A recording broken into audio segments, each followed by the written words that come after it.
Okay, so it's time for a whistle-stop tour of Saturday, the 30th of May, in the NAF Live version of the Danish Open, which uses the all teams viable rule set. As patented by Triple Skull and used by a few others as well.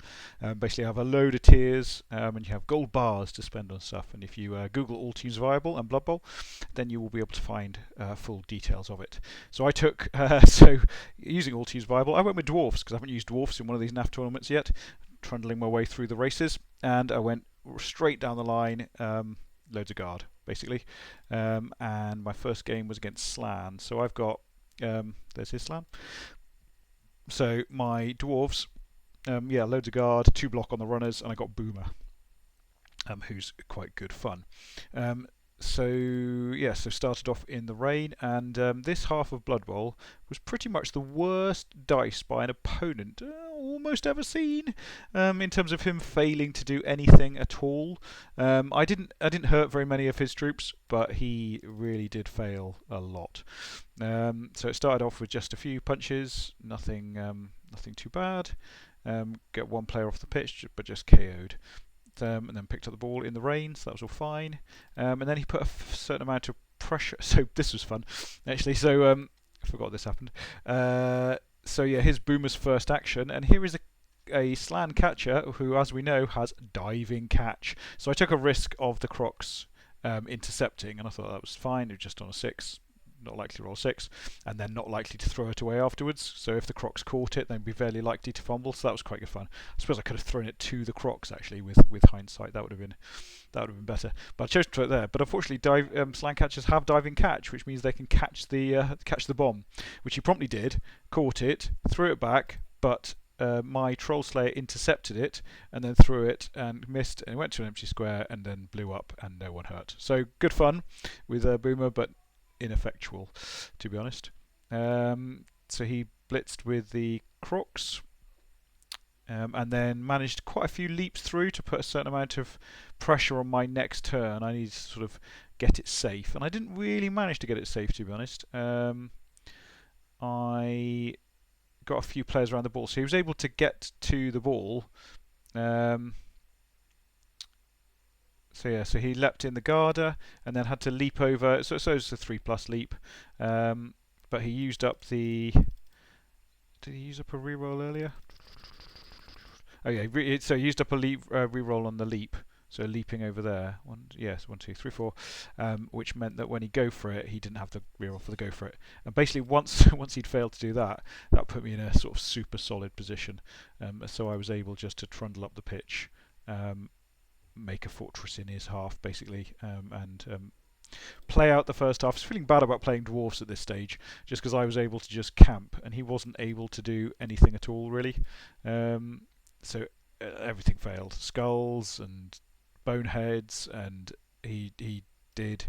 What did he do? He did at least 2 double skulls in the half. It was just horrible. Everything was failing. But because I'm Dwarves, I wasn't able to capitalise hugely. I was able to get 1-0 up. At the half, there's nothing very exciting happened. He sort of got into the cage, but nothing very interesting. But there were only 2 dead frogs, and they went to nice weather, which really pleased me because I was really struggling to see the ball. But it meant that he had almost a full team for the second half, and he just needed to be able to score back to equalise. So that was unfortunate.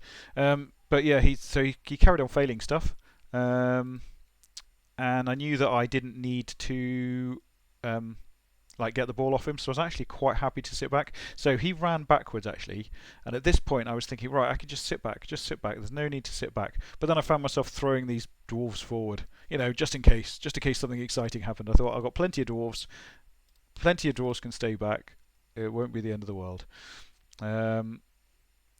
But I should have listened to my earlier instincts and just kept everyone back. And I didn't overcommit, I don't think, particularly. But I think I'm just about to have a bad turn, basically. So I didn't overcommit particularly. I only had a few players up here, and they're all the fast ones. So these two were sort of out of position, which wasn't great, but the Troll Slayer was able to come over. So I was able to get players in the way, but this wasn't a great turn in that he was able to get behind me. So thinking about it, the Troll Slayer should have gone down here, I think would have been better. That was alright. And the Blitzer should have come back. So the Blitzer and the Troll Slayer basically should have been around about here, because with the situation as it is, with a few good dice, he's able to get to this position behind me, which is not ideal. So his dice didn't fail on this one, so he was able to get everyone through. Basically, it was mostly 2 pluses, a couple of 3 pluses in there, and then this was key. He needed to. If I'd have knocked him down, I'd have been a lot happier, obviously. But I pushed him out of scoring range, so he wasn't going to score. But this guy was my problem, in that I can mark him, but he can still run into the end zone with a 3-up dodge. So as it was, because I didn't knock down the catcher, it was just a 3-up dodge which he made. Should have gone for the leap, really, being slann, and then a 2-up, 3-up. All with a reroll. So it's just, so in the end it was just a 3-2-2-3 to score, which wasn't enough to stop him doing it, sadly. So yeah, 1-1, even though he had this terrible sort of first half. But so I was thinking, okay, this is Dwarfs. This is what Dwarves do. Not a problem. But just brutal through the weekend at 1-1. Next game was against Wood Elves, a guy called Doc Lustria, who I'd just been doing some stuff on the NAF website, and I'd just put him in as the winner of one of these previous events, the NAF Championship version. He won one of the European divisions, probably with the Wood Elves. So I was like, oh, okay, well, let's see how this one goes. So yeah, he had standard Wood Elves, strip ball and tackle. So tackle was obviously useless, and then a sure hands. He went with sure hands catcher actually, but then leader and a couple of dodge dudes, linemen. So plan obviously to mash. Now, weird thing happened at the beginning of this game, and absolute shout out to him. I got a quick snap, and then I clicked end turn, and then it managed to register as ending my first turn as well. Fumbbl usually says, "Are you sure you want to end your turn?" But I didn't get that. I think it must have all have happened far too quickly for it. Because basically, I didn't do very much in the quick snap, and then it ended my turn. But he very, very sportingly ended his turn as well. So it was like the equivalent of a riot, basically. So fair play to your man. It's just absolutely brilliant. So then so caged up over here. So he's probably just going to try and get in my way. So this was fun. Boomer's having an absolute storm of a time. Managed to scatter the ball onto his thrower, who caught it, and then threw it to me, who hit the ball carrier and took him down. And then the Troll Slayer caught it. So Troll Slayer on the ball. He could have gone for it at this stage. He could have come in with the War Dancer, with the strip, but decided not to, because it would have been a little tricky to resolve, and he's just sort of hanging back and getting in the way instead. So I just want to get the ball back to the runner, because of strip ball. I want sure hands and block on the ball rather than just a Troll Slayer. And at this point I'm feeling a bit hemmed in. I want to get away from the tree, so I move over to the middle. So I KO quite a few Wood Elves as we go along here. But basically I wanted to move back into the middle. I've got loads of guards, so I'm not too scared about the War Dancer coming in. 2 dice uphill, and I've got sure hands and block, so not a big problem. Yeah, lots of KOs. Fairly solid situation here. Not too worried. And yeah, there's lots of players leaving the thing, and the tree managed to both down himself and stun, which was very impressive. So yeah, solid cage there, and just a few turns still to go. Fairly decent dwarf drive, really, mashing Wood Elves as we go. How many do we get rid of? So 4 KOs and a seriously injured so far. So KO's not ideal because he's got to have 2 turns to come back. Tree roots, and then I'm gonna. So he does leap in with the War Dancer and gets best he gets is a both down. Needed a double pow basically, and didn't get it. So good news, and just then a few just punches on the, but no damage. Certainly no dead War Dancers as yet. At this stage, I hadn't used my blitzed yet, but if I'd hit the War Dancer and just pushed him, then he would have been in the way of 1, 2, 3, 4. I know, when I miscounted. Oh, how annoying. I could have hit the War Dancer with impunity, actually, with my tackle guy here. And then I'd have had enough space to run in. I just miscounted. I didn't want to push the War Dancer. And I didn't want to block the War Dancer there, because it would have gone into a 1 dice. But I realised I could have hit him and then scored. Oh well. Yeah. Wish, wish, wish. Right, so yeah, so I'm looking similar situation with the slann, basically. So I thought, right, okay. Oh, well, this is just the 1-turner. Which he doesn't get very close to. So yeah, similar situation with the slann. I've mashed his team, but almost everyone's come back. Only 2 out, so he's got 9 players, and not likely to stop him scoring. But but it started reasonably well, actually, with mashing a few and sort of getting him into a not perfect situation. So he's gathered all his wood elves into one area, and I can pretty much hem him in pretty well. So my troll slayer is going to come in over here and blitz this chap off the pitch, I think, is the plan. Yeah, there he goes, and then go for it back. And so this is tree. So tree knocked down and then not able to stand up. So he's a bit short of players. The wood elf, the tree does stay down for a little while, which is great. He's not making big inroads into my half, which is fantastic. So yeah, he's going to go back and forth. I'm just not overcommitting particularly. I'm just staying fairly sort of central. If he wants to go down a side, he can, because then I can trim him off. So similar with the slann, I had one sort of bad turn. He did some crazy dodging here. This was a fairly thing of this half. He was able to dodge his way out of any situation. But basically I had too many players at this stage. So I managed to, and another one of his left. So he was pretty well hemmed down. I'm just going to check when did I blitz? So yeah, I blitzed early on. That's fine. So so basically I just didn't think through my turn. So so this troll slayer was the huge problem. So this troll slayer moved from a perfect. So basically, what happened was I was just sort of getting in the way, and then I noticed that I could go and stand next to his ball carrier, which is completely pointless because he's got dodging on 2s. But the troll slayer was doing a job. The troll slayer was getting in the way here, and making it difficult.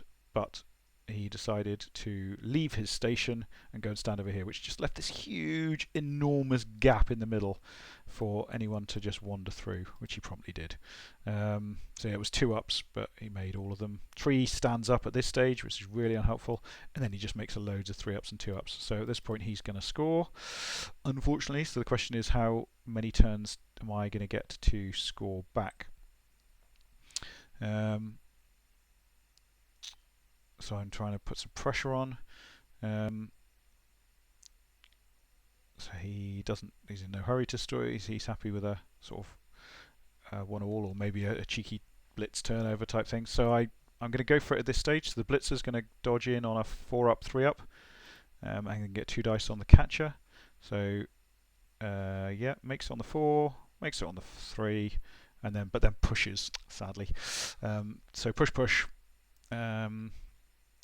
And then I need to be able to mark this War Dancer, really, but I don't have I needed to go for it to mark the War Dancer. If I'd been able to mark the War Dancer, might have been slightly closer. I know this one could have just dodged out, and he's got rerolls. So anyway, so at this stage he double skulls, and so uses up the reroll and then scores. So he might have been really optimistic about turning me over. Nasty bounce, so that could be difficult if I fail the pickup. So I've got 3 turns to score. So my plan is to pick up the ball and then hand off to this runner, who then runs forward. He goes for the blitz, interestingly. So he goes for the half dice blitz with a catcher. I guess it's worth going for it. I didn't think he would, obviously, otherwise I wouldn't have left him next to the sideline. But he didn't get that.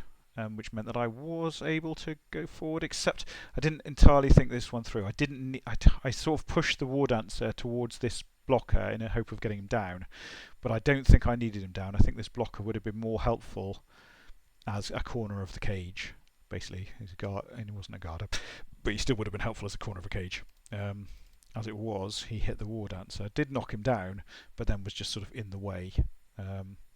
So made the handoff, but with the reroll, so just wasn't safe at all after that. And then he does knock it down, but it goes to the other war dancer, so he's not scoring on his turn 8, which is fine. And then I knock down the war dancer, but the ball. So if the ball had bounced to there, it would have been a 4-up dodge out, 4-up pick up, and then 2 go for it to score with the Troll Slayer. But as it was a 5-up dodge, 5-up pick up, 4-up dodge, and that was just too much. So reasonable draw. Fairly happy with that against Wood Elves, but I should have done better. Like looking at my turn 10 onwards, I should have done better given the situation I was in. But yeah, 2 1-all draws. It is the Dwarfish way. Game 3 was against Chaos Dwarves. So after the runny and jumpy and shenanigan-y first 2 games, back on a bit more Dwarfish home territory with a grudge match against a chap called Mordecai, who I haven't come across before. So yeah, Chaos Dwarfs. He's got a Claw Minotaur, and he's got a Mighty Blow guard, Chaos Dwarf, and then a few guarders otherwise. But I think Dwarfs, Chaos Dwarfs can be a bit hard work. I think they can easily get bogged down. I'm over guarding him, and I think I was fairly optimistic about this game, to be honest. So he's got the ball, and I just need to sort of get in the way and wait for my chance, really. So Boomer's still around, doing his boomy thing. I need to watch out for the Minotaur, obviously. So he tries to move forward fairly early doors, and I just need to get in the way, really. So knock back the hit the Bull Centaur, and then get in the way. Apart from that, so that was an absolute bonus. Got rid of a Chaos Dwarf early. So basically, so he could make quite a lot of progress down here, but he's not going to be able to make it very safe, I don't think. I'm over guarding. So if he'd got some POWs early, he could have got it fairly safe after this turn. He hit with the Minotaur, which I don't think I'd have done. I think I'd have blitzed with the Minotaur to get him, because it would have been useful to have him as the corner of a cage. But basically at this stage, it's fairly easy for me to hem him in, get the position he was in. So use the Frenzy to surf that guy. I'm not worried about the counter surf, because I've got this person here protecting him. And now I've got a Troll Slayer next to the ball, so he needs to use the Blitz to get rid of the Troll Slayer, which means he can't use the Blitz to get past this runner. So he's not scoring on the next turn, certainly. But yeah, there's this sort of fight going on over here, and then the ball, so he has to retreat. But then it all goes slightly wrong for him when he skulls out. So yeah, so this was sort of the weak link. He had to do something, otherwise I'd have got rid of that dwarf fairly easily. Power would have been really solid and would have made his position fairly good. A skull re-rolled into skull was rubbish, and just meant that I was able to get into the ball, really. And got the ball, yeah. So he was able to tag the ball carrier, but because I'm winning this midfield fight over here without over guarding him, he was in trouble. So I wasn't able to get away from the Bull Centaur, so I just made his dodge into a 3-up rather than a 2-up with the break tackle. But he made it, but then double sculled. So I felt a bit sorry for him at this stage. And then I'm hanging out down there, and then so he manages to do stuff, but then I scored, and then it was my turn to receive the ball, and this was a not tremendously interesting drive, to be honest. So I zoomed through, just trundled down the pitch, and in the end, actually, I didn't particularly score in the I didn't end up scoring just because I was messing about, really. I could have walked it in early, but for some reason I decided not to. Left it there, so I left it here. So he needed a 3-up dodge with break tackle, but he rolled a 6, so that was cool. And then he was able to get to me. So I probably could have played more solidly, I think, but I did not do so. So it ended up being a 1-0 win. But finished the day on 2 draws and a win. So yeah, fingers crossed for tomorrow. Dwarves are a little bit of a silly race in that they're just so very different to lots of other teams. People hate them, but I'm having quite a nice time. So, carry more tomorrow.